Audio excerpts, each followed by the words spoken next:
৫,০০০ অসহায় এবং প্রতিবন্ধী মানুষের পাশে দাঁড়ালেন সোনামুখী বিধানসভার বিধায়ক দিবাকর ঘরামি। এবং জানা যাচ্ছে একটি স্কিমের মাধ্যমে তিনি ৫,০০০ প্রতিবন্ধী এবং অসহায় মানুষের পাশে দাঁড়িয়ে তাদেরকে বিশেষ কিছু দান করেছেন এবং অনেকে হুইল চেয়ার থেকে শুরু করে কোমরের বেল্ট থেকে শুরু করে অনেক কিছু কিন্তু দান করেছেন, এমন কিন্তু আমাদের কাছে তথ্য আসছে। আপনারা দেখতে পাচ্ছেন রীতিমতো ভারত সরকারের সামাজিক ন্যায় বিচার ও ক্ষমতায়ন মন্ত্রণালয়ের উদ্যোগে পরিচালিত RBY স্কিমের মাধ্যমে প্রায় ৫,০০০ অসহায় ও প্রতিবন্ধী মানুষের পাশে দাঁড়ালেন সোনামুখী বিধানসভার বিজেপি বিধায়ক দিবাকর ঘরামি।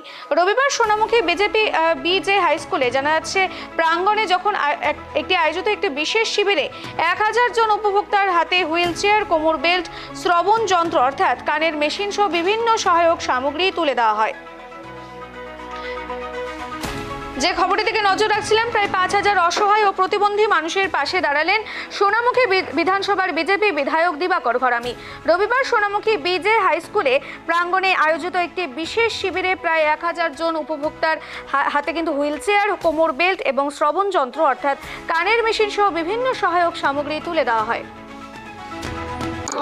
আজকে দেখুন, এটা ভারত সরকারের একটা দপ্তর থেকে আমরা এই কর্মসূচি গ্রহণ করেছি এবং আজকে আমরা মূলত প্রায় ১,০০০ মানুষকে, কাউকে হুইল চেয়ার, যে সমস্ত ৬০ ঊর্ধ্ব মানুষ, সেই ৬০ ঊর্ধ্ব মানুষদের হুইল চেয়ার, কোমরের বেল্ট, লাঠি, কোমর চেয়ার, কানের মেশিন থেকে বিভিন্ন রকম যন্ত্র সামগ্রী আমরা দিচ্ছি। আমরা আজকে ১,০০০ মানুষকে দিচ্ছি। এর পরবর্তীতে আমরা প্রতিটা অঞ্চলে অঞ্চলে ক্যাম্প করে আমরা আরো ৫,০০০ এই যন্ত্র সামগ্রী মানুষের কাছে তুলে দেব।